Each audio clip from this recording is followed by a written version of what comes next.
이제 그만 나가주셨으면 좋겠어요. 더는 참을 수가 없습니다. 정호석의 목소리는 담담했다.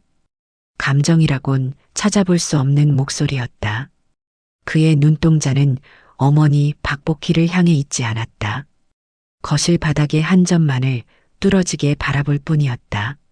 우리도 이제 30 넘은 성인이라고요. 어머니, 뜻대로만 살 수는 없어요. 창밖으로는 비가 내리고 있었다. 창문을 두드리는 빗소리가 복희의 귓가를 때렸다. 아들의 목소리보다 더 선명하게. 정신 좀 차리세요. 어머니, 애들 교육에도 안 좋다고요. 저희가 얼마나 참아왔는지 아세요? 복희의 손끝이 떨려왔다. 식탁 모서리를 손톱으로 긁었다. 작은 스크래치 자국이 남았다. 아들이 결혼할 때 내가 선물해준 원목 식탁이었다. 보서가, 내가 뭘 그렇게 잘못했니? 복희의 목소리는 작았다. 마치 공기 중에 흩어질 것처럼 희미했다. 그 말에 아들의 표정이 일그러졌다. 잘못이요? 잘 생각해 보세요. 어머니, 매일 새벽에 그 이상한 노래 부르면서 집안을 돌아다니시고 애들 장난감을 자꾸 정리한다면서 버리고 며칠 전엔 가스레인지를 켜놓고 외출하셨잖아요. 복희는 말없이 고개를 숙였다. 가스레인지 사건은 실수였다. 하지만 노래는 그저 예전에 남편과 함께 듣던 노래였을 뿐인데 그때 방문이 열리고 며느리 수진이 나왔다. 그녀의 날카로운 시선이 복희를 꿰뚫었다. 어머니, 저희가 무슨 죄를 지었길래 이렇게 괴롭히세요? 애들은 정신적 충격받고 시댁 눈치 보느라 제 친정에도 못 가고 다른 집 할머니들은 다 손주 예뻐하고 도와주는데 왜 우리 집만 수진아, 내가 언제 은주 물컵 깨뜨린 거 기억나세요? 울면서 밤새 찾던 애 모습 보셨잖아요. 도대체 왜 그러시는지. 말문이 막혔다. 복희는 그저 입만 뻐끔거렸다. 물컵은 손이 미끄러져서 실수로. 그리고 은주는 할머니는 자꾸 무서운 얘기해요. 방문 틈으로 6살 손녀 은주가 들여다보고 있었다. 복희의 가슴이 찢어지는 듯한 아픔이 몰려왔다. 은주야, 할머니가 무슨 무서운 얘기를. 베트남에서 사람들이 죽는 얘기요. 할아버지랑 총 쏘는 얘기. 무서워요. 복희는 온몸이 얼어붙는 기분이었다. 그런 이야기를 한 적이 없었다.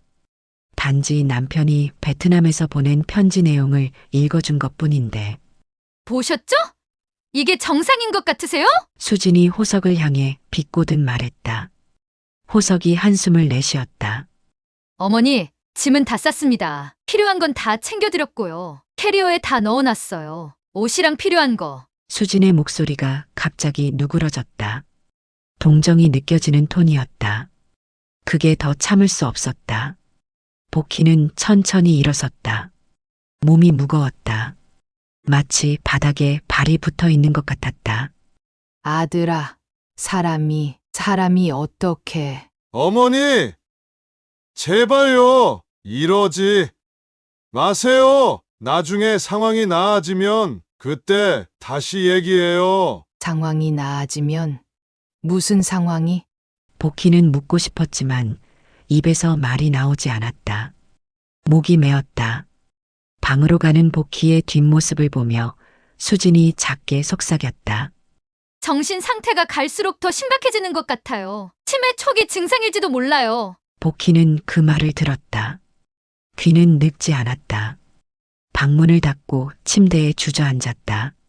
창밖은 여전히 비가 내리고 있었다. 침대 옆 테이블 위에는 작은 캐리어가 놓여 있었다. 열어보니 몇 벌의 옷과 생활용품이 대충 구겨져 있었다. 그리고 그 아래 남편의 사진첩이 보였다. 복희는 천천히 사진첩을 꺼냈다. 첫 페이지에는 베트남에서 찍은 남편의 사진이 붙어 있었다. 군복을 입고 어색하게 웃고 있는 젊은 얼굴. 그 옆에는 복희가 보낸 편지가 고이 접혀 있었다. 당신, 내가 이렇게 될 줄 알았니? 눈물이 사진 위로 떨어졌다. 재빨리 닦아냈다. 사진이 젖으면 안 되니까. 복희는 천천히 캐리어를 챙겼다. 옷장 구석에 놓인 작은 상자를 열어 베트남에서 온 남편의 편지들과 낡은 군용 손수건을 꺼냈다. 손수건은 이미 빛바랜 지 오래였지만 남편의 이름 정중호가 희미하게 새겨져 있었다. 현관문을 나서는 복희의 옷자락이 바람에 흩날렸다. 아들도 며느리도 배웅 나오지 않았다. 오직 현관 입구에 선 손녀 은주만이 할머니를 바라보고 있었다. 할머니, 어디 가요? 복희는 떨리는 손으로 은주의 머리를 쓰다듬었다.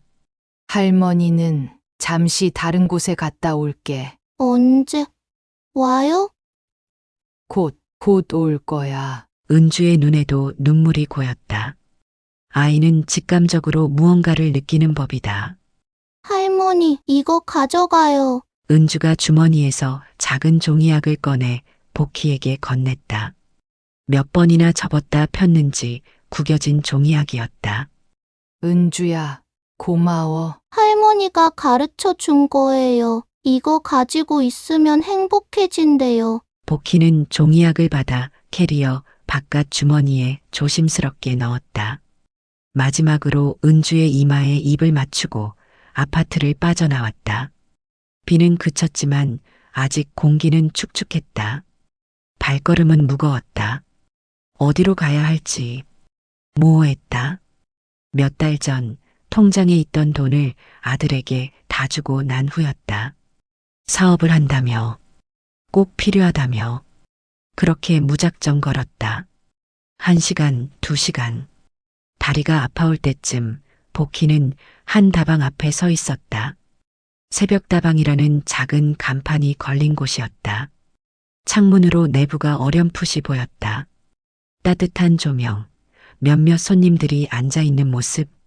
문득 배가 고프다는 사실을 깨달았다. 아침부터 아무것도 먹지 못했다. 잠시 망설이다가 캐리어를 끌고 다방 문을 열었다. 차가운 바깥 공기와 달리 다방 안은 따뜻했다. 커피와 빵 굽는 냄새가 섞인 향기가 코끝을 간지렸다. 복희는 구석자리를 찾아 앉았다.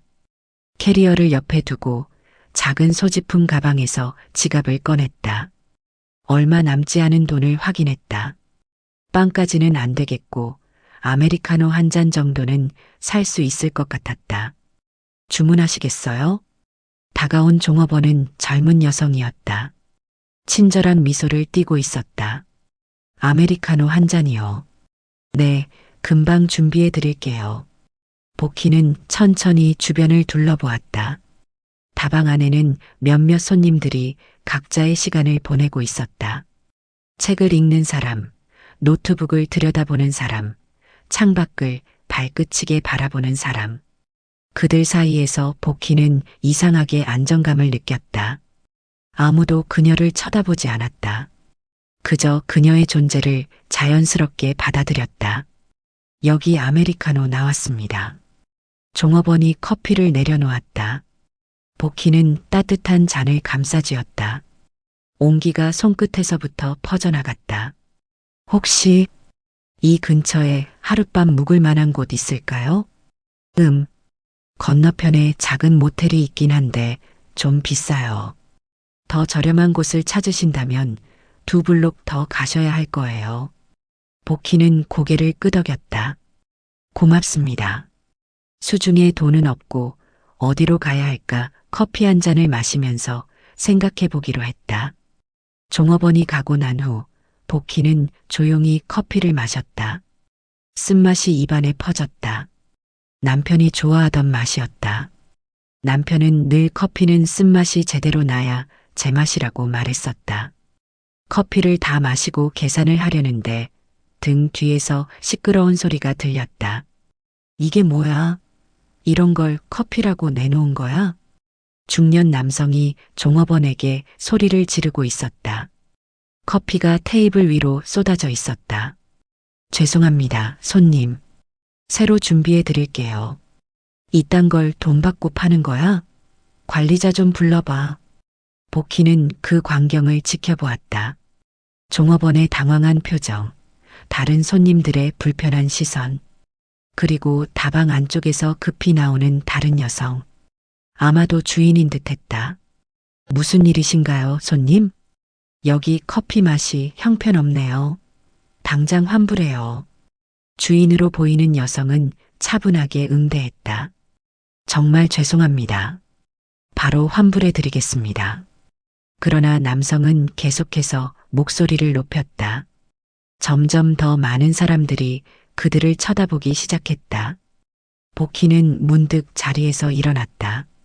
캐리어를 두고 천천히 그쪽으로 걸어갔다. 저기요. 복희의 목소리는 작았지만 주변이 조용해져서인지 또렷하게 들렸다. 할머니는 뭐요? 남성이 짜증스럽게 응수했다. 커피는 원래 쓴 겁니다.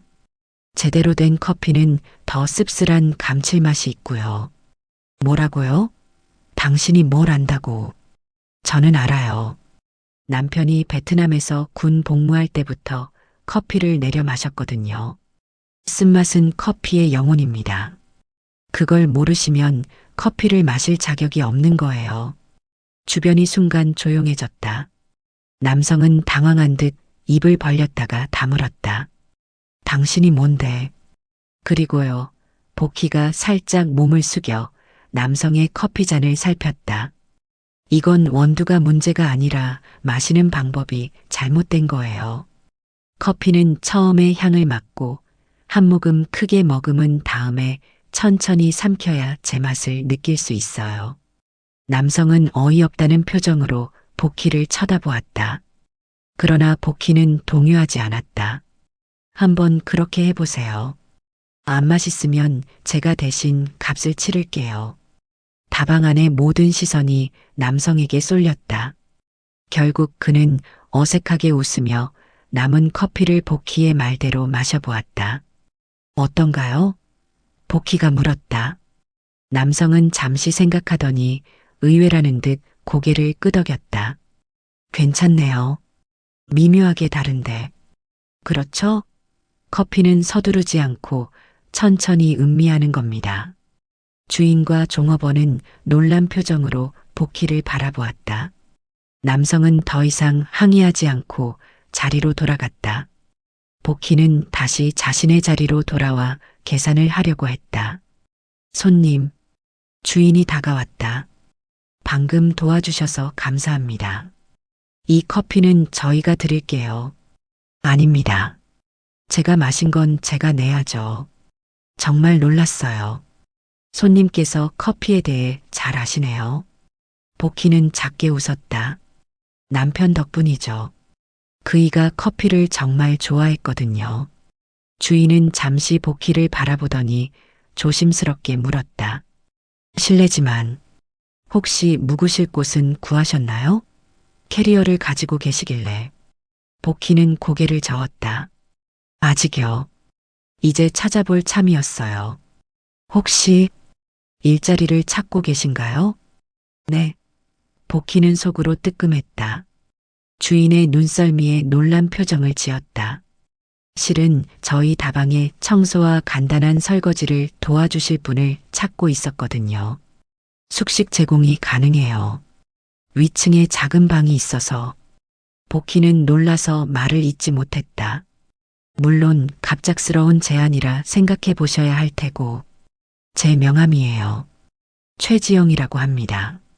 명함을 받아든 복희의 손이 떨렸다. 괜찮으시면 연락 주세요. 최지영이 미소를 지으며 말했다. 사실은 복희가 잠시 망설이다 입을 열었다. 당장 갈 곳이 없어서 지금부터라도 일할 수 있을까요? 최지영은 잠시 생각하더니 밝게 웃었다. 그럼요. 당장 시작하셔도 좋습니다. 그렇게 박복희는 새벽 다방의 일원이 되었다. 이제 막 시작된 새로운 인생의 첫 페이지였다. 첫날 밤 다방 위층의 작은 방에 짐을 풀었다. 캐리어에서 꺼낸 몇 안 되는 옷까지, 남편의 사진첩, 그리고 손녀 은주가 준 구겨진 종이약. 복희는 걸레를 꺼내 들었다. 남편의 이름이 새겨진 손수건을 만지작거렸다. 눈물이 또다시 볼을 타고 흘러내렸지만 이번에는 복잡한 감정이 뒤섞여 있었다. 슬픔, 분노, 그리고 묘한 안도감, 그리고 감사함. 여기서 다시 시작해볼까? 창밖으로는 도시의 불빛이 반짝였다. 새로운 하루가 시작되려 하고 있었다. 새벽다방의 아침은 일찍 시작됐다. 복희는 해가 뜨기도 전에 이미 바닥을 닦고 있었다. 손에 쥔 걸레에 힘이 들어갔다. 마치 과거의 흔적을 지우듯 바닥을 문질렀다. 아주머니, 벌써 일어나셨어요? 최지영이 놀란 표정으로 다방에 들어섰다. 아직 6시도 되지 않은 이른 시간이었다. 워낙 일찍 일어나는 습관이 있어서요. 복희가 쑥스러운 듯 웃었다. 벌써 이렇게 깨끗하게 해두시고 감사합니다. 복희는 고개를 저으며 말했다. 제가 감사할 일이죠. 이렇게 재워주시고. 최지영은 앞치마를 두르며 부드럽게 미소 지었다. 그녀는 30 후반의 나이였지만 맑은 눈빛과 단정한 모습이 인상적인 여성이었다. 오늘은 커피 내리는 법도 좀 보여드릴게요. 괜찮으시겠어요? 네. 저보고 커피를. 어제 손님께 하신 말씀을 들었잖아요. 아주머니는 분명 커피에 대해 남다른 이해가 있으신 것 같은데요. 복희는 잠시 생각에 잠겼다. 베트남에서 돌아온 남편이 매일 아침 커피를 내리던 모습, 그리고 복희에게 차근차근 알려주던 순간들이 떠올랐다. 조금은 알지만 그게 벌써 몇십 년 전 일이라. 괜찮아요. 한번 같이 해봐요. 최지영은 복희를 에스프레소 머신 앞으로 안내했다. 복잡해 보이는 기계 앞에서 복희는 잠시 주저했다. 우선 원두부터 볼까요? 최지영은 유리병에 담긴 다양한 원두들을 보여주었다. 우리 다방에서는 3가지 원두를 섞어 사용해요. 각각 특성이 달라서 균형을 맞추는 게 중요하거든요. 복희는 조심스럽게 원두를 손에 쥐어보았다. 진한 향이 코끝을 간지렸다. 향이 좋네요. 복희가 미소 지었다. 이건 과테말라 원두예요. 묵직한 바디감이 특징이죠. 그리고 이건 에티오피아 원두, 약간 과일향이 나는 게 특징이고요. 복희는 하나하나 향을 맡아보았다. 그러다 문득 눈을 크게 떴다. 혹시 베트남 원두도 있나요? 최지영이 잠시 놀란 표정을 지었다. 아, 네. 사실 지금은 많이 쓰지 않지만. 그녀는 선반 구석에서 작은 캔을 꺼냈다. 이게 베트남 다락 원두예요. 특유의 진한 맛이 있지만 요즘 손님들 취향에는 조금 강하다고 해서. 복희는 조심스럽게 캔을 받아들었다. 뚜껑을 열자 익숙한 향기가 퍼졌다. 눈앞에 갑자기 남편의 얼굴이 떠올랐다. 이게 맞네요. 목소리가 미세하게 떨렸다. 아주머니, 괜찮으세요? 최지영이 걱정스럽게 물었다. 네, 괜찮아요. 그냥 오랜만에 맡는 향이라서. 복희는 눈가를 슬쩍 닦았다. 혹시 남편분이 베트남에 계셨다고 하셨죠? 복희는 천천히 고개를 끄덕였다. 네, 베트남전에 참전했었어요. 거기서 커피를 마시는 습관이 생겼대요. 돌아와서도 매일 아침 직접 원두를 갈아 커피를 내렸어요. 최지영의 눈빛이 미묘하게 변했다. 뭔가 말하려다 그만두는 듯한 표정이었다. 남편분은 지금 돌아가셨어요. 20년 전에요. 무거운 침묵이 내려앉았다. 최지영은 잠시 생각에 잠기더니 부드럽게 말했다.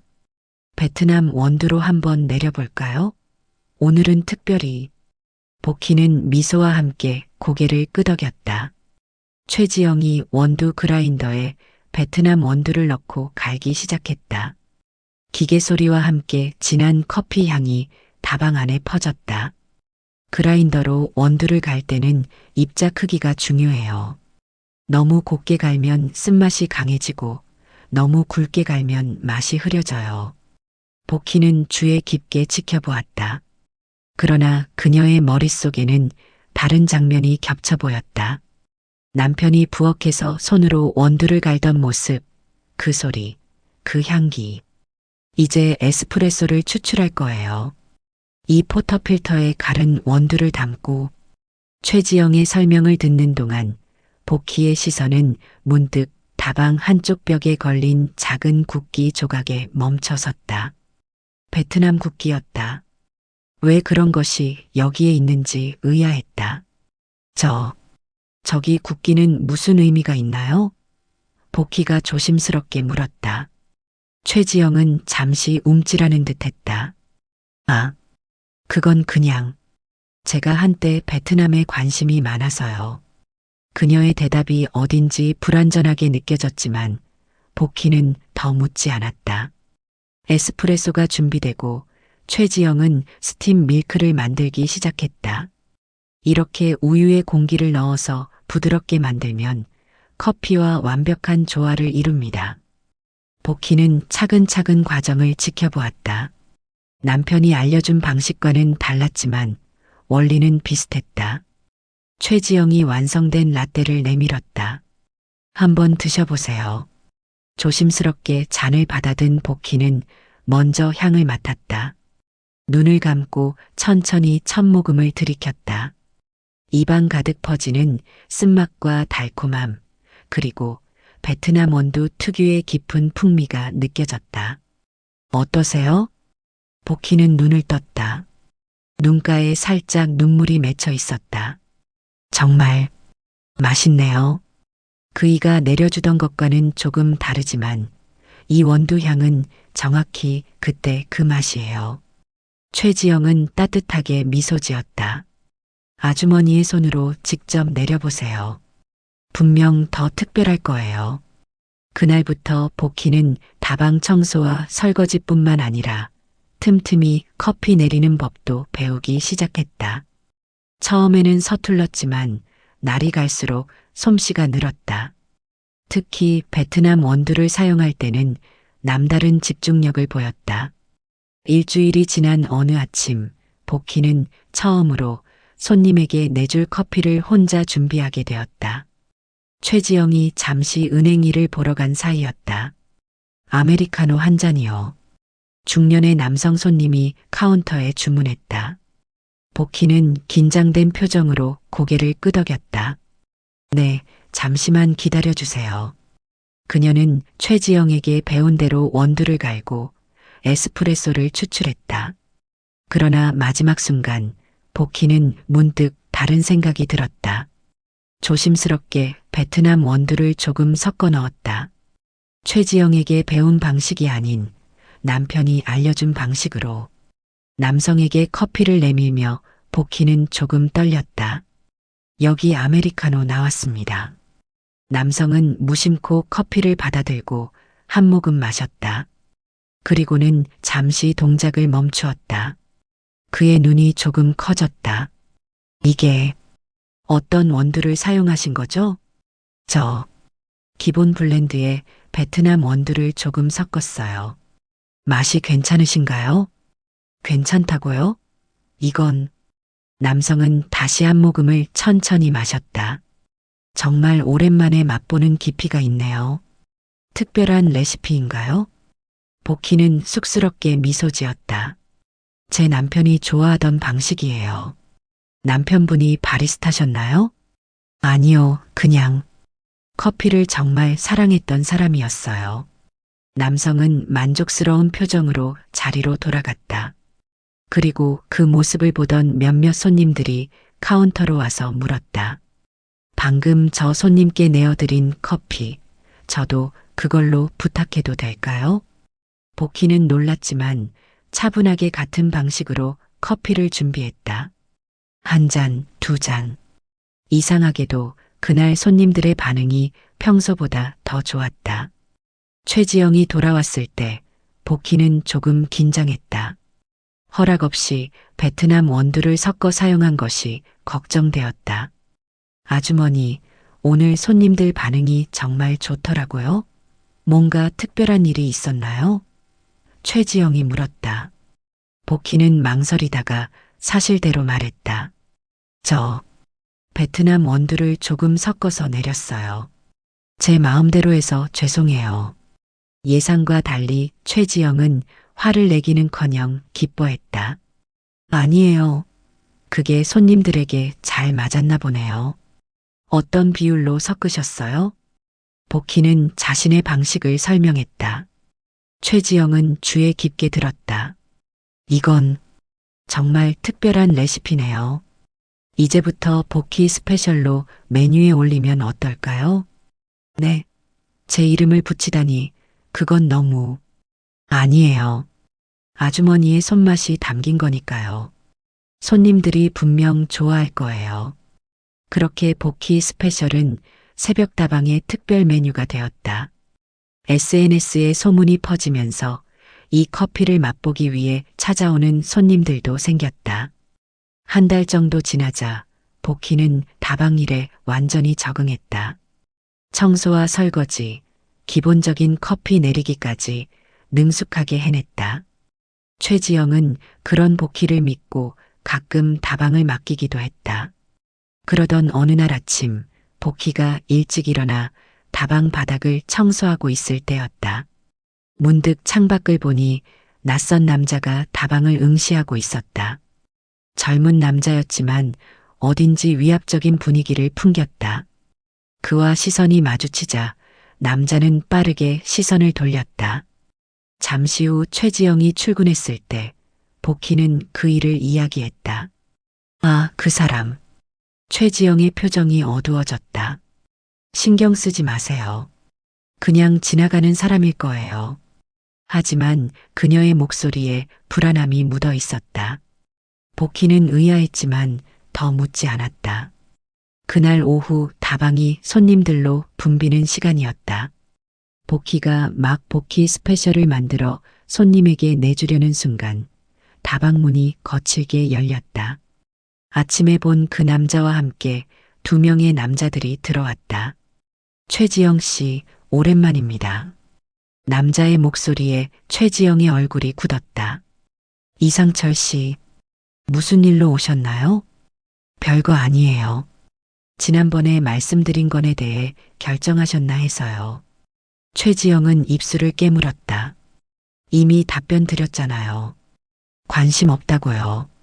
이상철이라는 남자는 비웃듯 웃었다. 아직도 고집이시네요. 이 건물 주인이 바뀌었다는 거 아세요? 이제 이 자리는 저희 회사의 소유입니다. 우리가 이 자리를 다른 용도로 쓰기로 했거든요. 최지영의 얼굴이 창백해졌다. 그건 불가능해요. 저는 계약 기간이 3년이나 남았어요. 계약이요?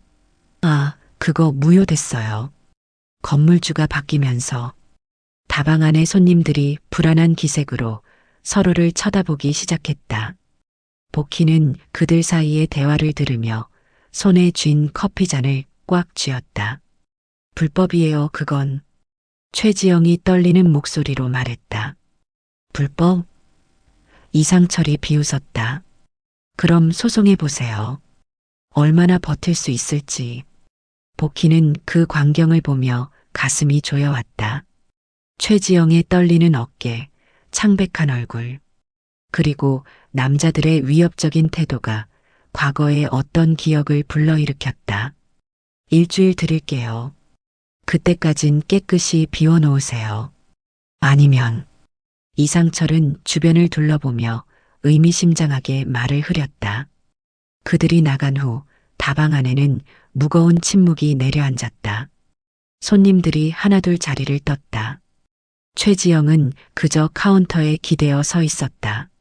사장님, 복희가 조심스럽게 다가갔다. 괜찮아요, 아주머니. 이런 일은 처음이 아니에요.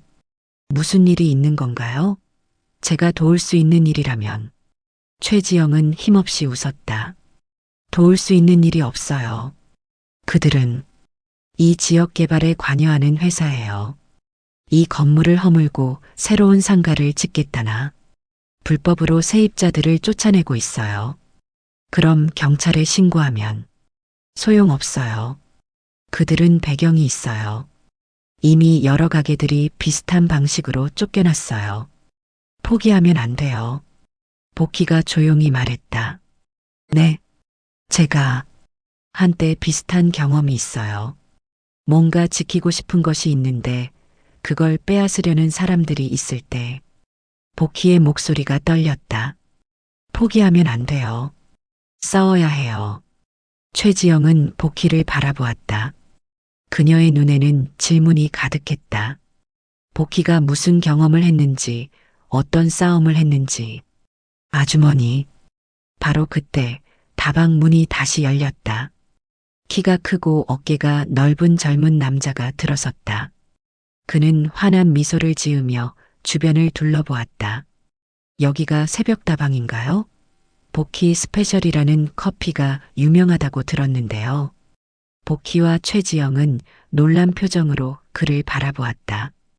위협적인 남자들이 다녀간 직후라 더욱 경계심이 들었다. 네, 맞습니다만. 최지영이 조심스럽게 대답했다. 젊은 남자는 카운터로 다가왔다. 그의 눈길이 복희에게 머물렀다. 혹시 복희 씨신가요? 복희는 놀라서 몸을 굳혔다. 네. 그런데 어떻게? 남자는 잠시 복희를 바라보더니 갑자기 환하게 웃었다. 정말 맞으시네요. 박복희 씨, 제가 얼마나 찾았는지 아세요? 저를 찾으셨다고요?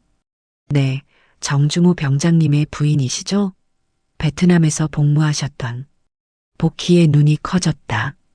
남편의 이름을 이 낯선 젊은이가 어떻게 알고 있는 건지. 당신은 누구? 남자는 정중하게 고개를 숙였다. 죄송합니다. 갑자기 찾아와서. 제 이름은 강윤호입니다. 베트남 커피 수입회사 새벽무역의 대표이고요. 그는 명함을 내밀었다. 명함에는 강윤호 대표이사라고 적혀 있었고 새벽무역이라는 회사 로고가 있었다. 그 로고는 어딘가 익숙했다. 마치 베트남 어딘가에서 본 듯한. 죄송하지만 복희가 떨리는 목소리로 물었다. 어떻게 저를 아시는 건가요? 그리고 제 남편을. 강윤호는 잠시 깊은 숨을 들이쉬었다. 그건 조금 긴 이야기입니다. 시간 괜찮으시면 자세히 말씀드리고 싶은데요. 최지영이 개입했다. 아, 지금은 바쁠 시간이라. 내일 오후 2시쯤 오시면 제가 대신 근무할 테니 두 분 말씀 나누시면 어때요? 아, 물론이죠. 그럼 다시 찾아뵐게요. 강윤호는 미소를 지으며 말했다. 그때 중요한 얘기를 드리겠습니다. 정중우 병장님과 베트남 커피, 그리고 새벽이라는 이름의 의미에 대해서요. 그는 카운터에 명함을 놓고 다방을 나갔다. 복희는 그가 남긴 명함을 집어들었다. 손이 심하게 떨렸다. 아주머니. 최지영이 조심스럽게 불렀다. 괜찮으세요? 복희는 천천히 고개를 들었다. 그녀의 눈에는 혼란과 기대, 그리고 두려움이 섞여 있었다. 괜찮아요. 그냥 너무 오래된 이름을 갑자기 들어서 배려해줘서 고마워요. 복희는 명함을 꼭 쥐었다. 그리고 문득 깨달았다. 이 다방의 이름 새벽다방과 강윤호의 회사 이름 새벽무역이 같다는 것을. 그리고 남편이 베트남에서 보낸 마지막 편지에서 언급했던 그 단어. 새벽이 오면 모든 것이 달라질 거야, 복희야. 그날 밤 다방의 문을 닫은 후 복희는 자신의 작은 방에서 남편의 사진첩을 꺼냈다. 가장 마지막 페이지를 열었다. 거기에는 베트남에서 찍은 남편이 보낸 마지막 사진이 있었다. 어깨에 잔뜩 훈장을 단 남편이 누군가와 함께 찍은 사진이었다. 그 옆에는 어린 베트남 소년이 서 있었다. 소년의 손에는 작은 커피잔이 들려 있었다. 사진 뒷면에는 남편의 필체로 메모가 적혀 있었다. 내가 구한 아이와 함께 새벽 커피 한 잔의 약속. 복희는 그 사진을 오랫동안 바라보았다. 뭔가 오래되고 깊은 비밀이 풀리기 시작하는 느낌이었다. 다음 날 아침 복희는 일찍 눈을 떴다. 창밖으로 비가 내리고 있었다. 빗방울이 유리창에 부딪히는 소리가 베트남에서 남편이 보낸 편지를 읽던 날들을 떠올리게 했다. 그녀는 조용히 침대에서 일어나 작은 서랍장에서 집에서 나올 때 가져온 금속 찻잔 조각을 꺼냈다. 언제나 그랬듯 손가락으로 조심스럽게 조각의 가장자리를 쓸고 앞치마 주머니에 넣었다. 날카로운 면이 손가락을 스치는 느낌이 익숙했다. 마치 나의 하루를 지켜주는 남편이 남긴 부적 같은 찻잔 조각이었다. 다방으로 내려가기 전 복희는 창밖을 바라보았다. 어제 그 남자 강윤호가 약속대로 올까? 그가 남편에 대해 아는 것은 무엇일까? 마음속에 묘한 불안감과 기대감이 뒤섞였다. 오늘도 비가 오네요. 최지영이 복희를 보자 미소를 지어 보였다. 이미 커피 머신을 세팅하고 있었다. 네, 장마철인가 봐요. 복희가 답했다. 비 오는 날의 커피는 특별하죠. 최지영이 말했다. 남편도 그렇게 생각하셨나요? 복희는 잠시 생각에 잠겼다. 네. 그 사람은 비 오는 날이면 꼭 특별한 원두로 커피를 내렸어요. 비가 올 때는 하늘이 우리에게 감정을 주는 거야. 그러니 우리도 더 깊은 맛으로 응답해야지라고 말했죠. 최지영의 눈이 반짝였다. 멋진 표현이네요. 오늘은 베트남 원두로 비 오는 날의 특별 메뉴를 만들어 볼까요? 복희는 고개를 끄덕였다. 그녀의 손이 여전히 떨렸지만 이번엔 설렘 때문이었다. 오전 내내 두 사람은 바쁘게 일했다. 비 오는 날의 복희 스페셜이라는 이름의 새 메뉴는 예상 밖으로 지속적인 인기를 끌었다. 빗소리를 배경으로 진한 베트남 원두의 향을 맡으며 손님들은 특별한 커피 경험에 만족해했다. 오후 2시 다방이 잠시 한가해졌을 때 문이 열리고 강윤호가 들어왔다. 그는 비에 젖은 코트를 벗으며 복희에게 고개를 숙였다. 안녕하세요, 박복희 씨. 복희는 긴장된 표정으로 그를 맞이했다. 어서 오세요. 커피 드릴까요? 네, 감사합니다. 아주머니가 직접 내려주신 커피를 마셔보고 싶어요. 최지영이 눈짓했다. 저는 잠시 창고에 다녀올게요. 편하게 이야기 나누세요. 최지영이 자리를 비운 후 복희는 조용히 베트남 원두를 사용해 커피를 내리기 시작했다. 강윤호는 그녀의 움직임을 유심히 지켜보았다.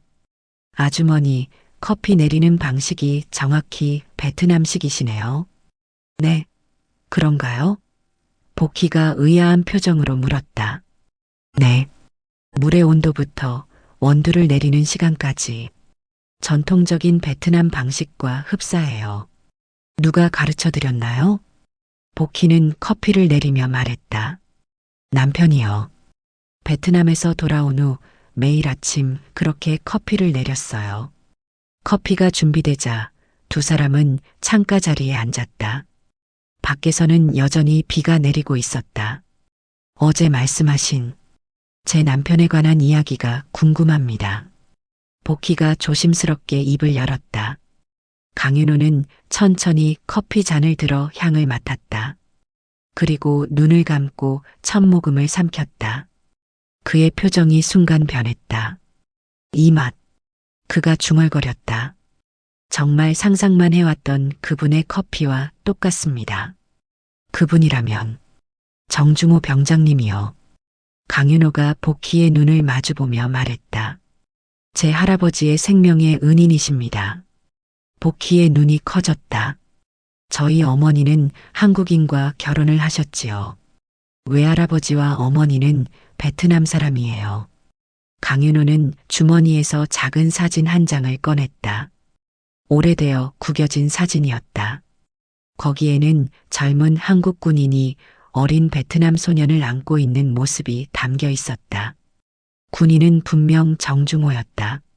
이 아이가 제 할아버지입니다. 응우엔 탄이라고요. 복희는 떨리는 손으로 사진을 받아들었다. 남편의 사진첩에 있던 그 소년과 같은 아이였다. 그때 할아버지는 겨우 8살이었어요. 전쟁으로 가족을 모두 잃고 고아가 된 상태였죠. 강윤호가 설명했다. 어느 날 마을이 폭격을 당했고 할아버지는 무너진 건물 잔해에 갇혔어요. 정중호 병장님이 구해내셨죠. 복희의 눈에 눈물이 고였다. 남편은 그 이야기를 자세히 하지 않았다. 단지 전쟁터에서 만난 어린 친구라고만 언급했을 뿐. 이후 정 병장님은 할아버지를 부대로 데려가 보살피셨어요. 먹을 것을 주시고 옷을 주시고 그리고 매일 아침 함께 커피를 마셨대요. 강윤호의 목소리가 부드러워졌다. 새벽이라는 말은 그때부터 시작됐습니다. 할아버지와 정 병장님은 매일 새벽에 일어나 함께 바로 이 베트남 원두로 커피를 내려 마셨거든요. 복희는 남편이 보낸 편지들을 떠올렸다. 항상 새벽에 커피 한 잔 같은 표현이 있었다. 그때는 그저 일상의 한 장면이라고만 생각했는데 남편은 그 아이를 많이 아꼈나 봐요. 네. 할아버지는 늘 말씀하셨어요. 정 병장님이 아버지 같았다고요. 한국으로 돌아가시기 전날 정 병장님은 할아버지에게 약속하셨대요. 어떤 약속인가요? 복희가 물었다. 언젠가 다시 만나서 함께 커피를 마시자고요. 새벽이라는 이름의 카페를 열어 그곳에서 만나자고 하셨대요. 복희의 머릿속에 갑자기 기억이 떠올랐다. 남편이 제대 후 자주 말했던 것. 언젠가 내 이름을 딴 커피숍을 열고 싶다고. 그녀는 항상 남편의 이름인 중호를 떠올렸지만 어쩌면 새벽이 그 이름이었을지도 모른다. 할아버지는 그 약속을 잊지 않으셨어요. 성인이 된 후 커피 농장을 시작하셨고 특별한 원두를 개발하셨죠. 새벽 원두라고 이름 붙이셨어요. 정 병장님을 찾아 한국에 오려고 준비하셨지만 만나지 못했군요. 복희가 작은 목소리로 말했다. 네. 할아버지가 한국에 올 준비를 마쳤을 때 정 병장님이 이미 돌아가셨다는 소식을 들었어요. 복희는 그 시절을 떠올렸다. 남편이 갑작스럽게 세상을 떠난 날. 그날은 무더운 여름날이었다. 병원 창문 밖으로 매미 소리가 시끄럽게 들려왔다. 정중호는 병상에 누워 있었다. 얼굴은 창백했고 숨소리는 거칠었다. 복희야. 그의 목소리는 바람 앞에 촛불처럼 흔들렸다. 여기 있어요, 여보. 복희는 남편의 손을 꼭 잡았다. 내가 새벽이라는 이름의 약속을 지키지 못할 것 같아. 그가 힘겹게 말했다. 무슨 약속이요? 당신 괜찮아질 거예요. 조금만 더. 베트남에 내가 구한 아이가 있었어. 응우엔이라고. 그 아이에게 약속했는데 복희는 혼란스러웠지만 남편을 진정시키려 애썼다. 알아요. 편지에서 봤어요. 그 아이와 새벽에 커피 마신 이야기. 그 아이가 자라면 찾아올지도 몰라. 그때 내 대신 말을 끝맺지 못한 채 정중호의 눈이 천천히 감겼다. 심전도 모니터의 신호음이 일정한 음으로 바뀌었고 의사들이 급히 달려왔다. 그러나 이미 늦었다. 정중호는 그렇게 마지막 약속을 남긴 채 세상을 떠났다. 장례식 날 복희는 남편의 유품을 정리하다 작은 금속 찻잔 조각을 발견했다. 그것은 절반으로 깨진 베트남식 커피잔이었다. 남은 절반은 어디에 있는지, 왜 남편이 그것을 소중히 간직했는지 알 수 없었다. 이후 그 작은 금속 찻잔 조각은 남편이 생각날 때마다 보는 부적이 되었다. 그 이후로 할아버지는 한국에 오지 못하셨어요. 대신 제게 부탁하셨죠. 정 병장님의 가족을 찾아 그 약속을 전하라고요. 강윤호가 말을 이었다. 복희는 젖은 눈으로 그를 바라보았다. 어떻게 저를 찾으셨나요? 쉽지 않았어요. 할아버지가 기억하는 건 복희라는 이름뿐이었거든요. 베트남전 참전 군인 협회를 통해 정중호 병장님을 찾았고 그 가족관계를 추적했죠. 그런데 강윤호가 잠시 말을 멈추었다. 아주머니를 바로 찾지는 못했어요.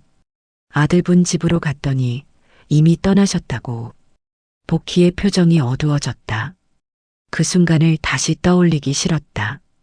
그러다 우연히 SNS에서 복희 스페셜이라는 커피에 관한 글을 봤어요. 베트남식 레시피를 응용한 특별한 커피라는 설명과 함께요. 그걸 보자마자 이 다방을 찾아왔습니다. 정말 운명 같네요. 복희가 작게 중얼거렸다. 맞아요. 더 놀라운 건 강윤호가 사방을 둘러보며 말했다. 이 다방의 이름이 새벽다방이라는 거예요. 정확히 할아버지와 정 병장님의 약속 그대로. 복희는 최지영을 떠올렸다. 그녀가 왜 다방 이름을 새벽다방으로 지었는지, 베트남 국기를 벽에 걸어두었는지. 할아버지께서 원두 농장을 키워 회사를 설립하셨고, 저는 그 원두를 한국에 수입하는 일을 시작했어요. 회사 이름은 당연히 새벽무역이죠. 강윤호가 웃었다. 그리고 이제 약속을 지키러 왔습니다. 어떤 약속인가요?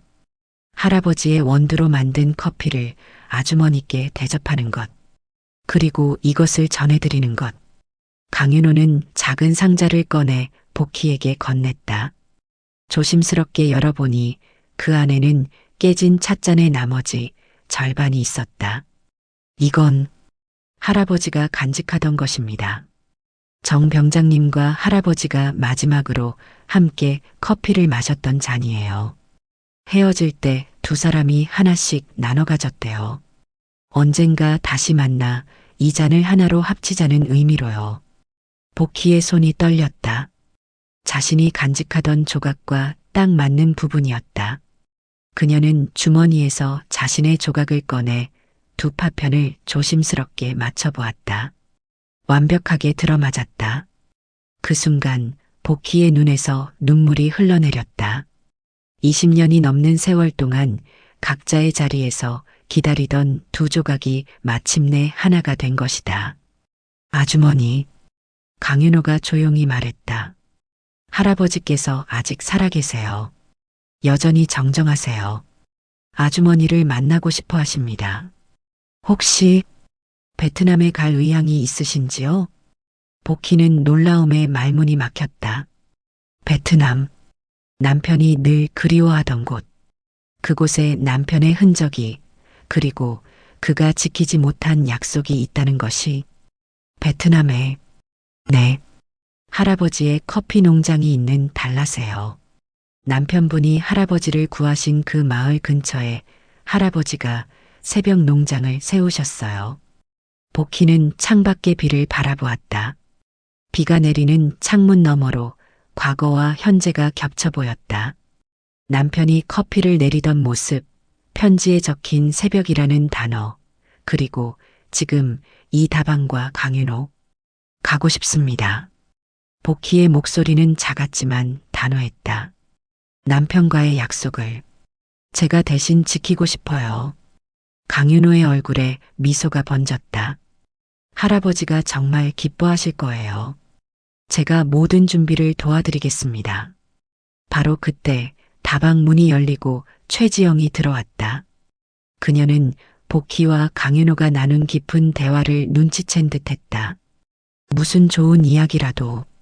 최지영이 물었다. 네, 복희가 미소를 지으며 답했다.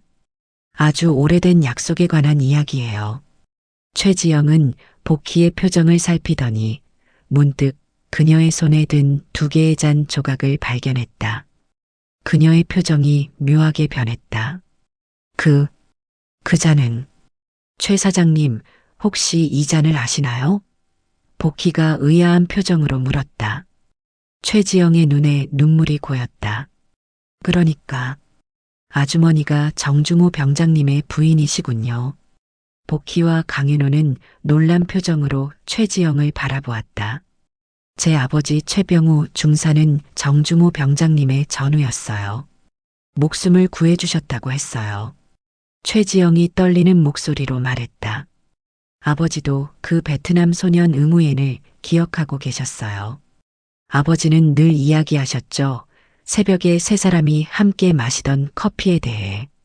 복희는 충격에 말을 잇지 못했다. 최지영의 아버지가 남편의 전우였다니. 그래서 이 다방 이름을. 강윤호가 중얼거렸다. 네. 아버지가 돌아가시기 전 새벽이라는 이름의 다방을 열어달라고 부탁하셨어요. 정중호 병장님과의 약속을 대신 지키라고요. 최지영의 눈에서 눈물이 흘러내렸다. 그리고 만약에 정중호 병장님의 가족이 찾아오면 이 다방을 그들에게 돌려주라고 하셨어요. 자신의 목숨값이라고요. 3사람 사이에 무거운 침묵이 내려앉았다. 창밖에는 여전히 비가 내리고 있었지만 어딘가 먼 곳에서 햇살이 비추기 시작한 것 같았다. 복희는 따스한 손길로 최지영의 손을 잡았다. 최 사장님, 이 모든 게 우연이 아닌 것 같네요. 제가 아들 집에서 쫓겨나 갈 곳 없이 헤매다 이 다방을 찾은 것도. 최지영은 고개를 끄덕였다. 운명이었나 봐요. 저는 강윤호가 목을 가다듬었다. 2분께 제안이 있습니다. 복희와 최지영이 그를 바라보았다. 베트남에서 할아버지를 만나고 그 약속을 지키는 건 어떨까요? 그리고 그가 잠시 생각하더니 말을 이었다. 이 다방의 문제도 해결할 방법이 있을지도 모릅니다. 어떻게 아셨지요? 어떤 방법인가요? 최지영이 물었다. 저희 회사가 꼼꼼해요. 사전조사를 며칠 했지요. 이상철과 그 회사는 어차피 이 건물을 허물고 새로운 상가를 지으려는 거죠? 우리가 그들보다 더 좋은 조건을 제시하면 어떨까요? 새벽무역과 새벽다방이 협력해서 더 큰 카페 체인을 만드는 거예요. 바로 여기서부터 시작해서요. 최지영의 눈이 커졌다. 그게 가능할까요? 물론이죠. 저희 회사는 베트남 원두 수입으로 상당한 성과를 내고 있어요. 자본력도 있고요. 강윤호가 자신 있게 말했다. 무엇보다 이건 단순한 사업이 아닌 3사람의 약속을 지키는 일이잖아요. 정중호 병장님, 응우엔 할아버지, 그리고 최병우 중사님의. 복희는 깨진 찻잔 조각을 바라보았다. 2개의 조각이 하나로 합쳐진 모습이 마치 새로운 시작을 알리는 것 같았다. 저 동의합니다. 복희가 조용히 말했다. 남편이 이루지 못한 꿈을 제가 이어가고 싶어요. 비가 그치기 시작했다. 구름 사이로 햇살이 비치고 빗방울에 반사된 빛이 창문에 무지개를 만들었다. 마치 새로운 시작을 축복하는 것처럼. 새벽다방은 변화의 바람이 불기 시작했다. 강윤호의 제안 이후 복희와 최지영은 새로운 계획을 세우기 시작했다. 새벽 무역과 협력하여 베트남 원두를 직수입하고 다방을 리모델링하여 정식 카페 체인의 1호점으로 만든다는 야심찬 계획이었다. 복희 어머니, 이 서류들 좀 검토해 주세요. 강윤호가 테이블 위에 몇 장의 종이를 펼쳐 놓았다. 베트남 출장 일정과 비자, 신청 서류입니다. 복희는 안경을 쓰고 서류를 살펴보았다. 베트남 달라스로의 일주일 일정. 남편이 그토록 그리워하던 곳, 그리고 그 소년 응우엔이 있는 곳. 가슴이 설렜다.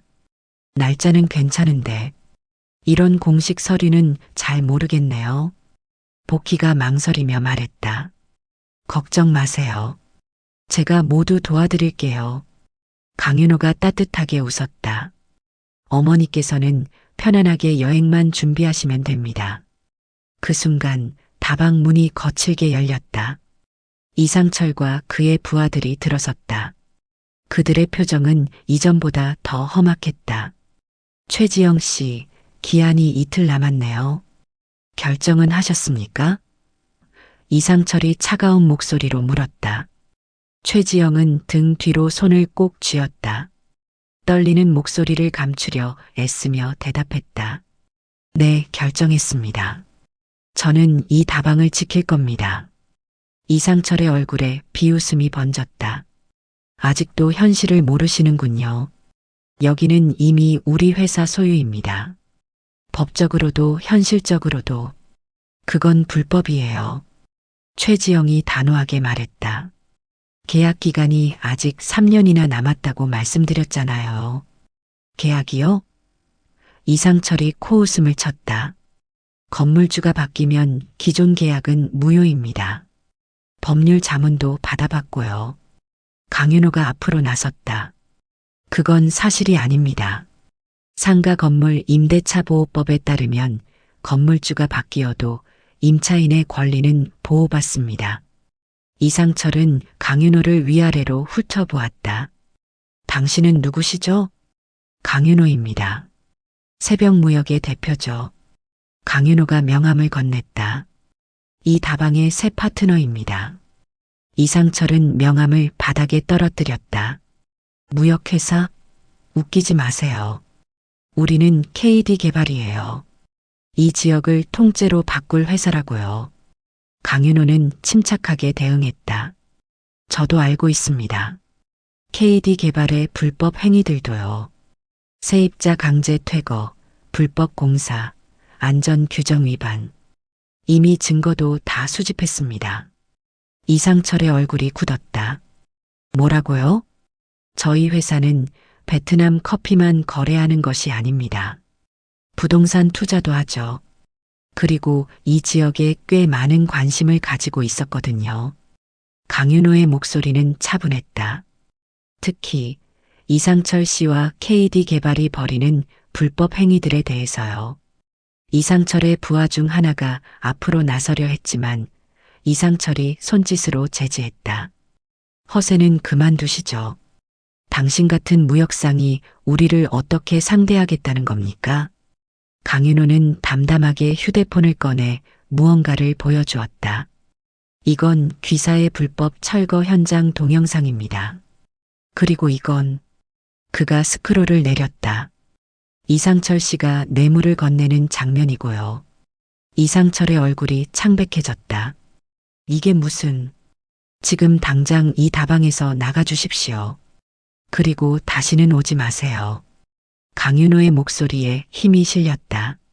아니면 이 증거들을 바로 검찰에 넘기겠습니다. 이상철은 잠시 망설이다가 이를 악물며 말했다. 좋아, 이번엔 물러서겠소.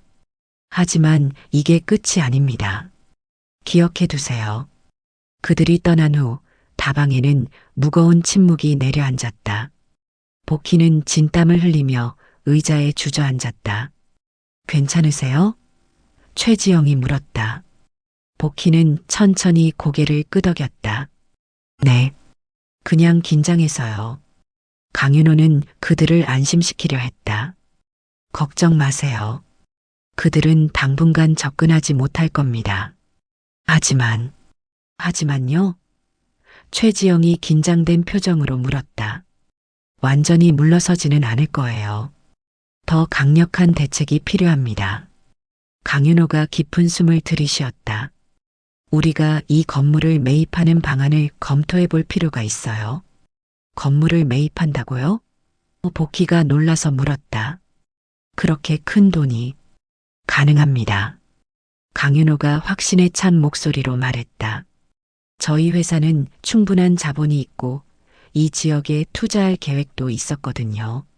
다만 그가 잠시 망설였다. 좀 더 큰 그림을 그려야 할 것 같습니다. 어떤 그림인가요? 최지영이 물었다. 단순히 이 다방을 지키는 것에서 나아가 새벽 다방을 브랜드화해서 체인으로 확장하는 겁니다. 한국과 베트남을 잇는 커피 체인으로요.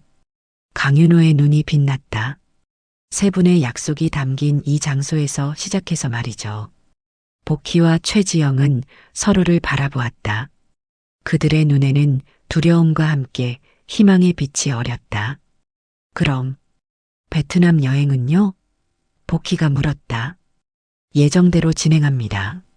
오히려 더 중요해졌어요. 강윤호가 대답했다. 할아버지를 만나고 농장을 방문하는 것뿐만 아니라 이제는 사업 확장에 대한 논의도 필요하니까요.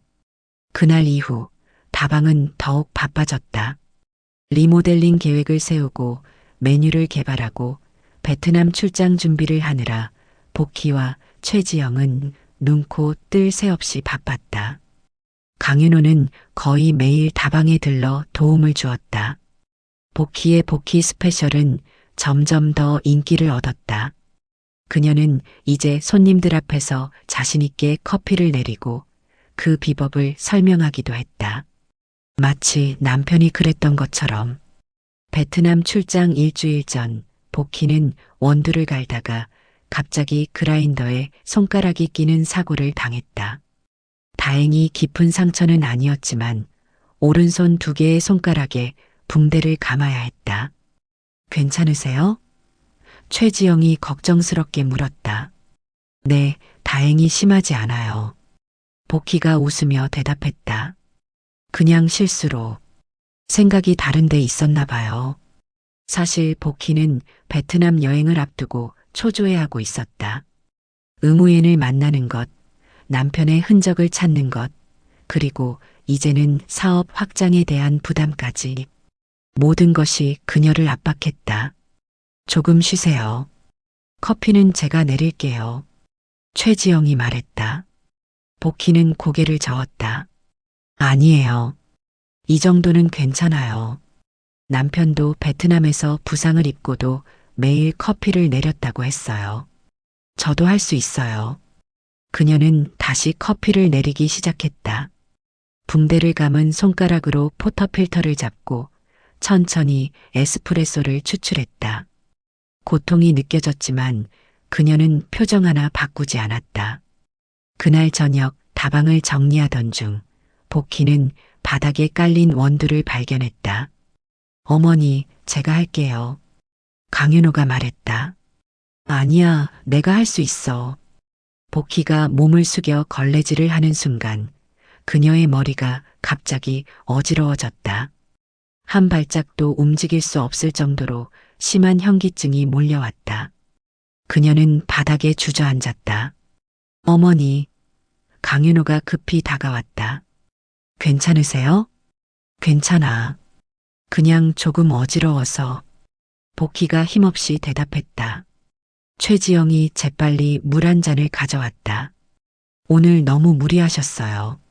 집에 가서 쉬세요. 아니야, 괜찮다니까. 복희가 자리에서 일어서려 했지만 다시 현기증이 밀려왔다. 강윤호와 최지영은 복희를 병원으로 데려갔다. 의사는 검사 후 과로와 스트레스로 인한 일시적인 어지럼증이라고 진단했다. 하지만 복희는 의사의 얼굴에서 다른 무언가를 읽었다. 다른 문제는 없나요? 그녀가 물었다. 의사는 잠시 망설이다가 말했다. 혈압이 좀 높고 혈액 검사 결과가 나와야 정확히 알 수 있지만 신장 기능이 약간 저하된 것 같습니다. 더 정밀한 검사가 필요할 것 같아요. 복희는 고개를 끄덕였다.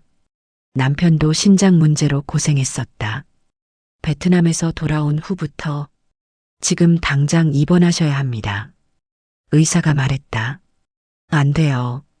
복희가 단호하게 말했다. 일주일 후에 중요한 일이 있어요. 베트남에 가야 해요. 상태가 이러신데 해외여행은 위험합니다. 의사가 걱정스러운 표정으로 말했다. 특히 베트남 같은 열대지방은 더 무리가 될 수 있어요. 복희는 침대에 앉아 고개를 숙였다. 그렇게 오래 기다려온 베트남 여행, 남편의 약속을 지키기 위한 여행을 이제 와서 포기할 수 없었다. 일단 오늘 하룻밤만 입원하세요. 의사가 타협안을 제시했다. 내일 혈액 검사 결과를 보고 다시 상담하죠. 복희는 마지못해 동의했다. 병실에 누워 그녀는 창밖을 바라보았다. 어둠 속에서 빌딩의 불빛들이 멀리 보였다. 마치 베트남의 별처럼. 다음 날 아침 검사 결과가 나왔다. 의사의 표정은 심각했다. 신장 기능이 많이 저하되어 있습니다. 당장 치료를 시작해야 해요. 의사가 말했다. 베트남 여행은 취소하셔야 합니다. 복희는 침대에 앉아 두 손을 꼭 쥐었다. 붕대를 감은 손가락이 아팠지만 그보다 더 가슴이 아팠다. 얼마나 심각한가요? 강윤호가 물었다. 약물로 조절 가능한 수준입니다만 규칙적인 치료와 휴식이 필요해요. 무리하면 상태가 급격히 악화될 수 있습니다. 복희는 천천히 고개를 들었다. 일주일만 미룰 수 있을까요? 베트남에서 돌아오면 바로 치료받을게요. 의사는 단호하게 고개를 저었다. 그건 너무 위험합니다. 지금 상태로는 해발 고도가 높은 단락까지 가는 것은 큰 무리예요.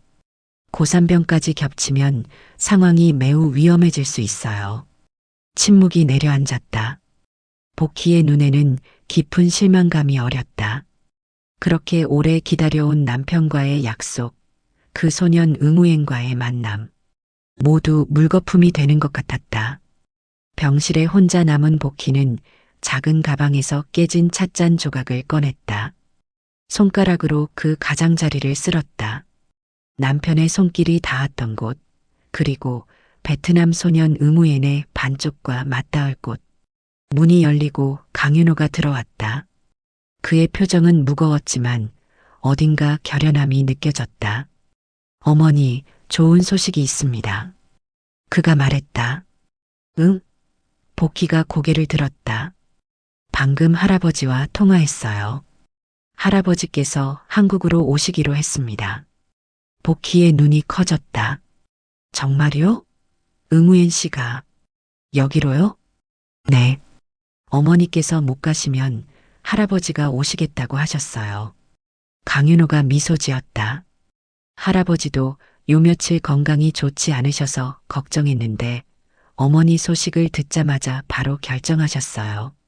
정중호 병장님의 약속이라면 내가 직접 가야 한다고 하시면서요. 복희의 눈에 눈물이 고였다. 그렇게까지.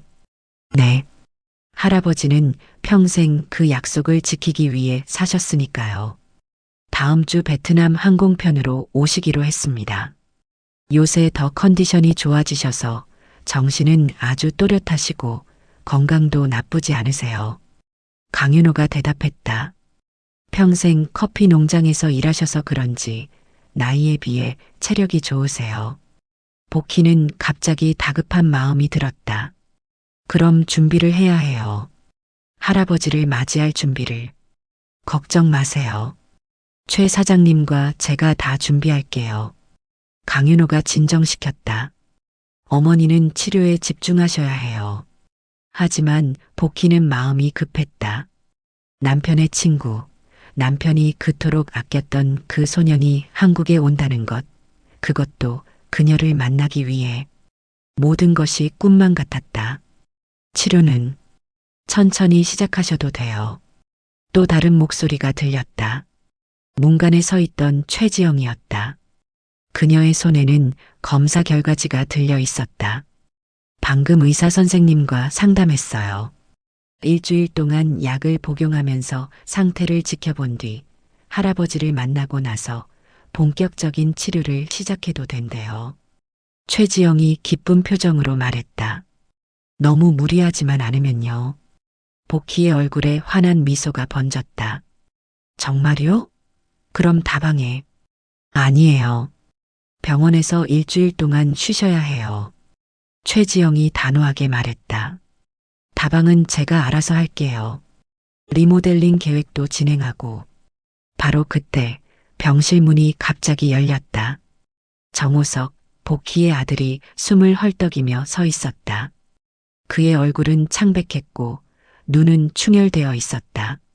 어머니, 그가 소리쳤다. 복희는 놀라서 자리에서 일어났다. 호서가 왜 연락도 없이 병원에 어디 아프신지. 정호석의 말은 끊겼다. 아들은 강윤호와 최지영을 의아한 표정으로 바라보았다. 이분들은 누구시죠? 복희가 신뢰의 눈빛으로 두 사람을 바라보았다. 이분은 최지영 사장님이고 이분은 강윤호 씨. 내가 일하는 다방 사람들이야. 정호석은 의심스러운 눈초리로 그들을 바라보았다. 어머니가 다방에서 일하신다고요? 네, 몇 달 전부터요. 복희가 작은 목소리로 대답했다. 어떻게 내가 여기 있는 걸 알았니? 병원에서 연락이 왔어요. 어머니 지갑에서 제 명함을 발견하셨대요. 정호석이 대답했다. 왜 저한테 연락도 안 하셨어요? 이렇게 아프신데. 복희는 침묵했다.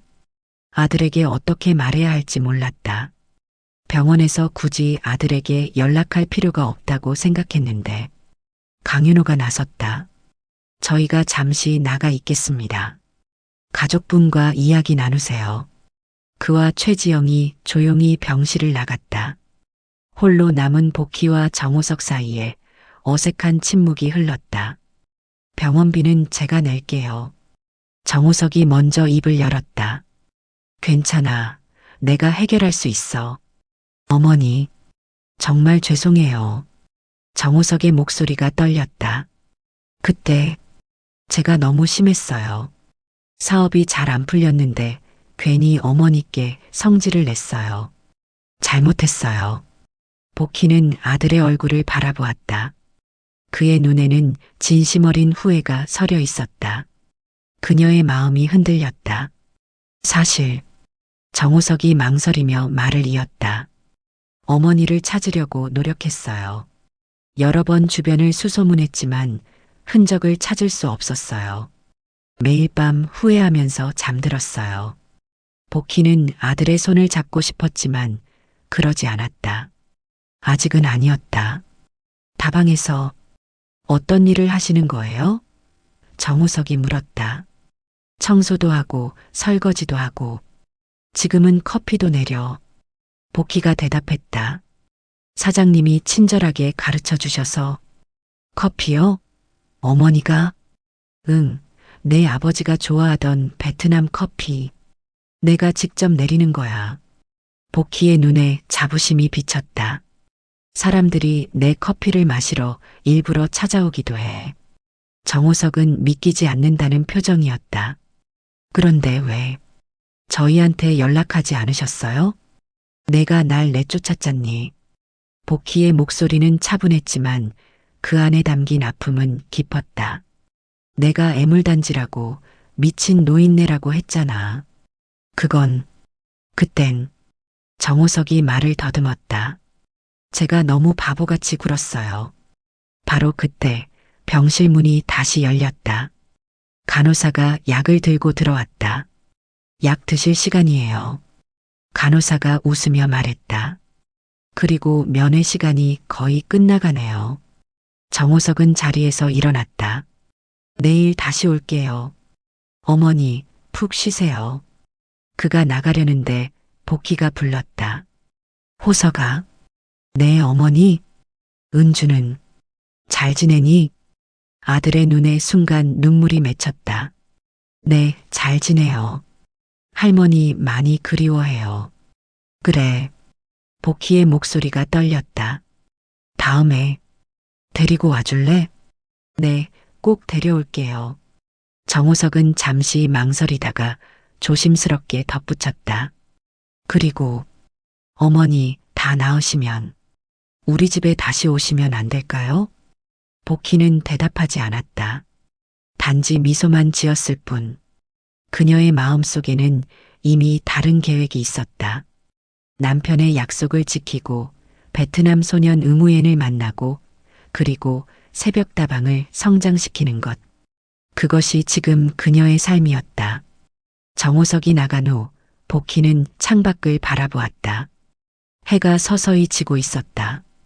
어둠이 내리기 시작하면서 도시의 불빛들이 하나둘 켜지기 시작했다.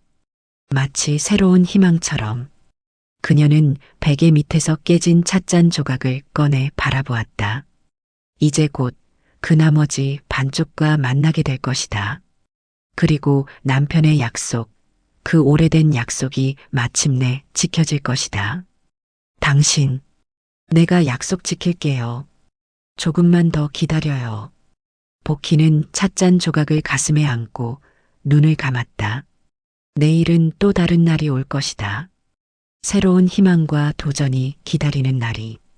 일주일의 시간이 흘렀다. 복희는 병원 침대에 누워 창밖을 바라보았다. 오늘은 그날이었다. 응우엔탄, 남편이 구했던 그 소년이 한국에 오는 날. 오늘 기분은 어떠세요? 의사가 차트를 들고 병실에 들어왔다. 괜찮아요. 퇴원해도 될 것 같은데요. 복희가 대답했다. 의사는 미소 지었다. 실제로 상태가 많이 호전되셨어요. 혈압도 안정되고 신장 수치도 개선되었습니다. 하지만 앞으로도 무리하지 마시고 꾸준한 관리가 필요하다는 점 잊지 마세요. 복희는 고개를 끄덕였다. 집중 치료를 받은 일주일 동안 그녀의 건강은 놀라울 정도로 회복되었다. 약을 잘 먹고 휴식을 취한 덕분이었다. 그럼 퇴원 수속을 밟을게요. 방문객들이 기다리고 있더라고요. 의사가 나간 뒤 복희는 천천히 옷을 갈아입었다. 아들과 은주가 매일 병문안을 왔고 최지영과 강윤호도 틈틈이 찾아왔다. 병실은 곧 작은 회의실이 되었다. 다방의 리모델링 계획, 베트남 원두 수입 계약, 응우엔의 방문 일정까지 모든 것이 병실에서 논의되었다. 복희가 가방을 싸고 있을 때 문이 열리고 강윤호가 들어왔다. 어머니, 준비되셨어요? 할아버지가 곧 공항에 도착하세요. 복희의 심장이 빠르게 뛰기 시작했다. 네, 준비 다 됐어요. 이건 할아버지가 직접 보내신 옷이에요. 강윤호가 상자를 건넸다. 베트남 전통 의상 아오자이입니다. 할아버지께서 어머니께 꼭 입고 와달라고 하셨어요. 복희는 상자를 열었다. 연한 연두색의 고운 비단 옷이 보였다. 그녀는 손가락으로 부드러운 옷감을 어루만졌다. 내가 이걸 입어도 괜찮을까? 복희가 망설였다. 물론이죠. 할아버지가 특별히 고르신 거예요.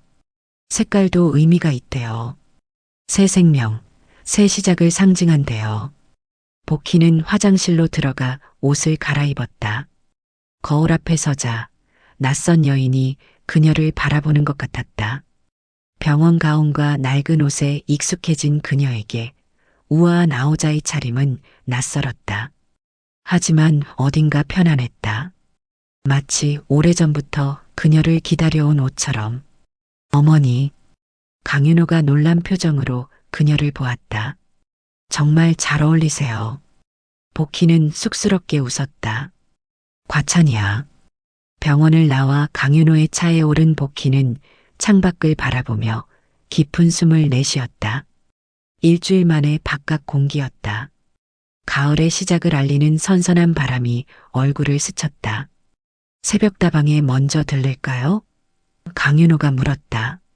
할아버지가 오시기 전에 다방 상태를 확인하고 싶으실 것 같아서요. 네, 그래 주세요. 차가 새벽다방 앞에 멈췄을 때 복희는 놀라움에 입을 다물지 못했다. 일주일 만에 다방은 완전히 달라져 있었다. 외관은 베트남 전통 양식과 한국적 모던함이 조화롭게 어우러진 디자인으로 바뀌었다. 새벽다방이라는 간판은 한글과 베트남어, 영어로 함께 쓰여 있었다. 이게 다 일주일 만에?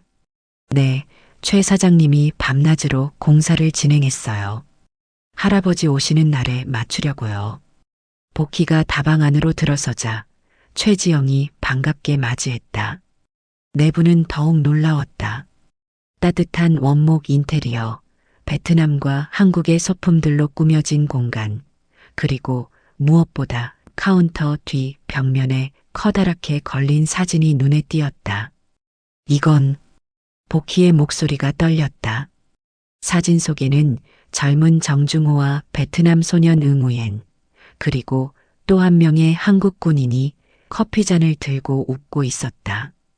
그들 주위로 베트남 아이들이 모여 있었다. 제 아버지와 정중호 병장님, 그리고 응우옌이에요. 최지영이 설명했다. 아버지 유품 중에서 발견했어요. 이렇게 셋이 함께 찍은 사진이.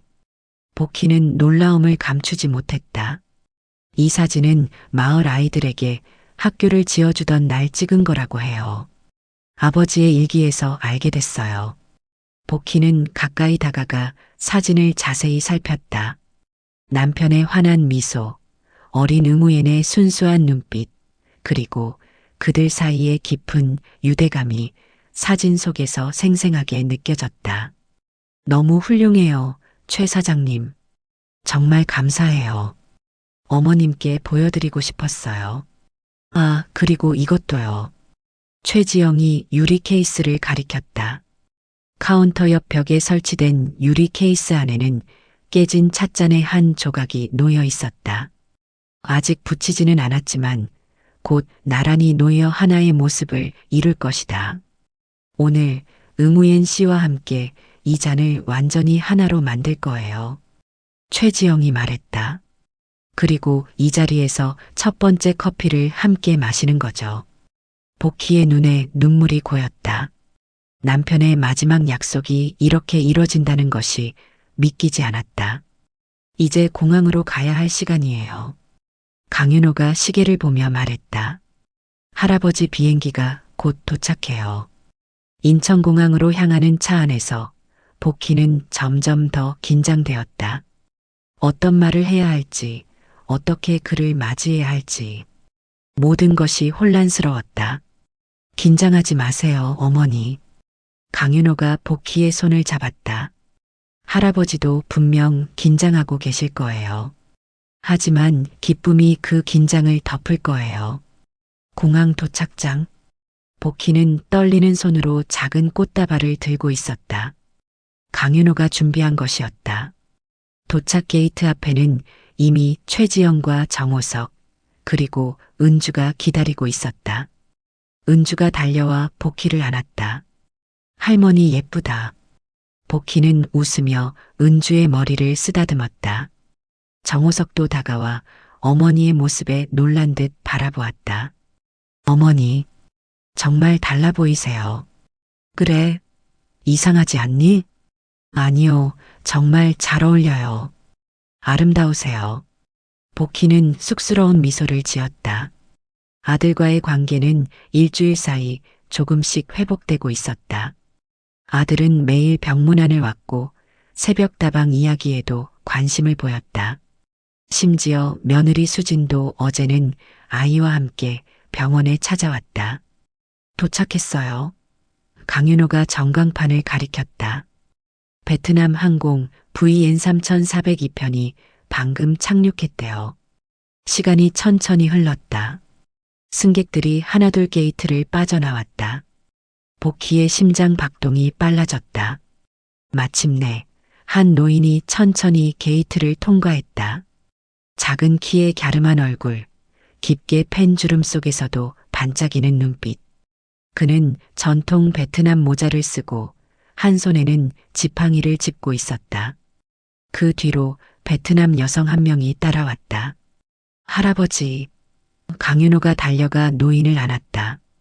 노인은 손자를 반갑게 맞이하고 곧 주변을 둘러보았다. 그의 시선이 복희에게 머물렀다. 두 사람의 눈이 마주쳤다. 시간이 멈춘 듯했다.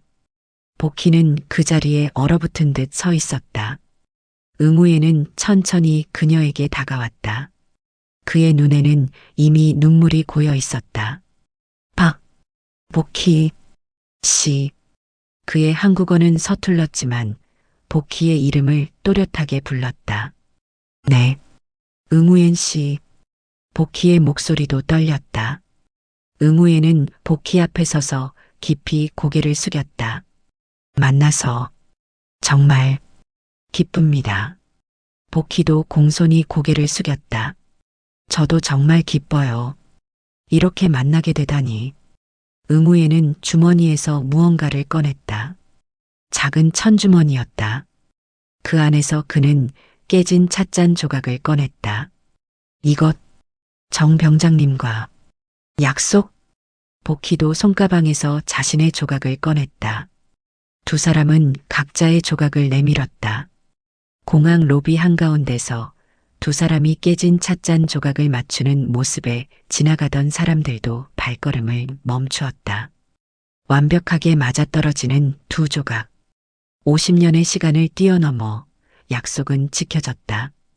드디어 약속을 지켰습니다. 응우엔의 목소리가 떨렸다. 복희의 눈에서도 눈물이 흘러내렸다. 네, 우리가 약속을 지켰어요.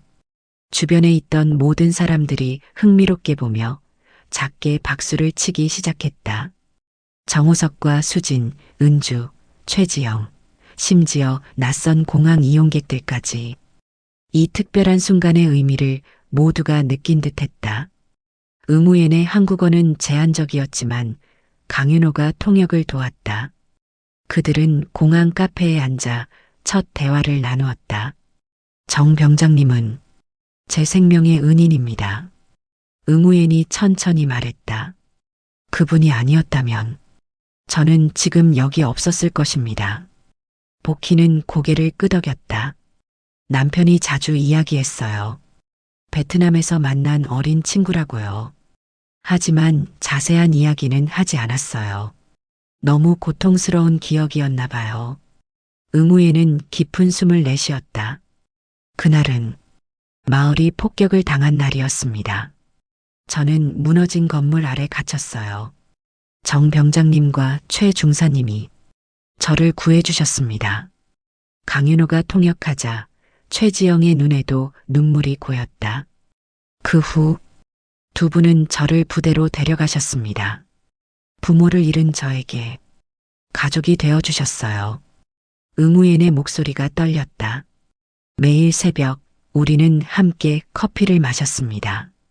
그래서 새벽이라는 이름이 특별한 것입니다.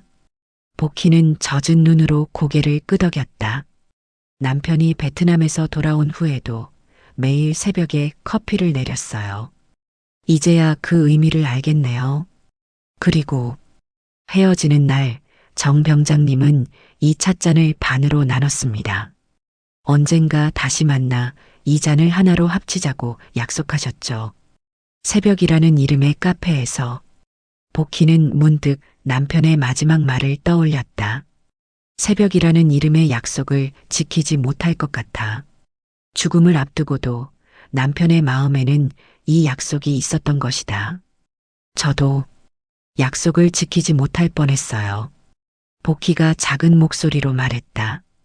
건강이 안 좋아져서 베트남에 가지 못할 뻔했거든요. 응우에는 따뜻한 미소를 지었다. 운명이 우리를 이렇게 만나게 했군요. 제가 오게 된 것도 다 이유가 있었나 봅니다. 그들은 새벽 다방으로 향했다.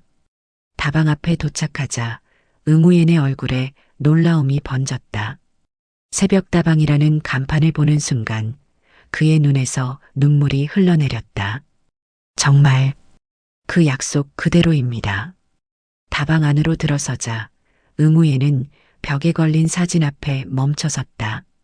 젊은 정중호와 자신 그리고 최병우가 함께 찍은 사진. 이 사진 어디서? 제 아버지의 유품에서 찾았어요. 최지영이 말했다. 아버지도 평생 이 약속을 기억하고 계셨어요. 응우에는 천천히 사진 앞으로 다가가 손가락으로 사진 속 정중호의 얼굴을 어루만졌다. 내 친구, 내 은인, 아버지. 복희는 카운터로 걸어갔다. 이제 약속을 완성할 시간이에요. 그녀는 유리 케이스에서 자신의 찻잔 조각을 꺼냈다. 응우엔도 자신의 조각을 들고 다가왔다. 최지영이 특별히 준비한 접착제를 가져왔다. 이 접착제는 세라믹 전용이에요. 완벽하게 붙일 수 있을 거예요. 복희와 응우엔은 함께 두 조각을 조심스럽게 맞추고 접착제를 발랐다. 모두가 숨을 죽이고 지켜보는 가운데 50년간 떨어져 있던 두 조각이 다시 하나가 되었다. 완성됐습니다. 최지영이 미소 지었다. 이제 이것을 기념해서 첫 번째 커피를 마실 차례군요. 강윤호가 말했다. 복희는 결연한 표정으로 고개를 끄덕였다. 제가 직접 내리겠습니다. 그녀는 카운터로 가서 베트남 원두를 꺼냈다. 응우엔이 가져온 중호의 새벽 원두였다. 복희는 남편에게 배운 방식 그대로 베트남식으로 천천히 커피를 내리기 시작했다. 모두가 그녀의 움직임을 지켜보았다. 원두를 갈고 물의 온도를 맞추고 천천히 여과시키는 과정. 그녀의 손길은 더 이상 떨리지 않았다. 50년간의 기다림이 이 순간을 위한 것이었다. 복희는 찻잔에 조심스럽게 커피를 따랐다. 진한 향기가 다방 안에 퍼졌다. 첫 번째 커피는 응우엔 씨께 드리고 싶어요. 복희가 잔을 건넸다. 응우엔은 공손히 받아들었다. 그는 커피 향을 깊이 들이마시고 첫 모금을 삼켰다. 그의 눈이 크게 떠졌다. 이 맛, 정확히 그 맛입니다. 정 병장님이 내려주시던. 그는 다시 복희에게 잔을 건넸다. 복희도 한 모금을 마셨다. 남편이 매일 아침 내려주던 그 맛이었다. 모두가 같은 커피를 나누어 마셨다. 깨진 잔이 하나가 된 것처럼 그들의 인연도 다시 이어졌다. 이제 응우엔이 천천히 자리에서 일어났다. 제가 가져온 것이 있습니다. 그는 가방에서 오래된 일기장을 꺼냈다. 이것은 정 병장님이 저에게 주신 것입니다. 한국어로 쓰여 있어 저는 읽지 못했지만 언젠가 정 병장님의 가족에게 전해달라고 하셨어요. 복희는 떨리는 손으로 일기장을 받았다. 남편의 친숙한 필체가 보였다. 첫 페이지에는 응우엔에게 그리고 언젠가 내 가족에게라고 적혀 있었다. 이걸 50년 동안 간직하고 계셨어요? 응우엔은 고개를 끄덕였다. 이것은 정 병장님의 마음입니다. 제게는 너무 소중했습니다. 복희는 일기장을 가슴에 안았다. 남편의 마지막 마음, 그가 전하지 못했던 이야기들이 이 안에 있었다. 저녁에 천천히 읽어볼게요. 정말 감사합니다. 그날 저녁 새벽다방에서 작은 환영 파티가 열렸다. 복희가 만든 한국 음식과 응우엔이 가져온 베트남 과자들이 테이블을 채웠다. 아들 가족과 최지영, 강윤호, 그리고 몇몇 단골 손님들까지 다방은 웃음소리로 가득 찼다. 복희는 이 모든 것이 꿈만 같았다. 몇 달 전 그녀는 갈 곳 없이 길거리를 헤매고 있었다. 그런데 지금 새로운 가족과 친구들에 둘러싸여 남편의 오래된 약속을 지키는 이 순간이 놀랍기만 했다. 파티가 끝나고 모두가 돌아간 후 복희는 자신의 작은 방에서 남편의 일기장을 펼쳤다. 첫 페이지부터 천천히 읽기 시작했다. 1968년 2월 15일. 오늘 마을 폭격이 있었다. 무너진 건물 속에서 한 소년을 발견했다. 이름은 응우엔. 부모는 이미 사망했다고 한다. 최병우 중사와 함께 아이를 구해냈다. 최병우 중사는 다른 아이들도 구하러 갔다. 복희는 밤새도록 일기를 읽었다. 남편이 베트남에서 겪은 일들, 응우엔과의 만남, 그리고 새벽에 함께 마시던 커피에 대한 이야기들이 상세히 적혀 있었다. 마지막 페이지에는 한국으로 돌아가기 전날의 기록이 있었다. 1968년 7월 30일. 내일이면 한국으로 돌아간다. 복희와 아들이 기다리고 있다. 하지만 이곳에 의무엔을 두고 가는 것이 가슴 아프다. 오늘 나와 최병우, 의무엔은 약속했다. 언절과 새벽이라는 이름의 카페에서 다시 만나자고. 찻잔을 반으로 나누어 각자 가져갔다. 언젠가 이 잔이 다시 하나가 될 때 우리의 약속도 완성될 것이다. 복희에게, 내 사랑하는 아내에게 이 이야기를 들려주고 싶다. 그리고 부탁하고 싶다. 내가 혹시라도 만에 하나 약속을 못 지킨다면, 언젠가 내가 지켜줄 수 있다면, 의무엔을 찾아 그에게 커피 한 잔을 대접해 주기를. 새벽이라는 이름의 카페에서 복희의 눈에서는 눈물이 멈추지 않았다.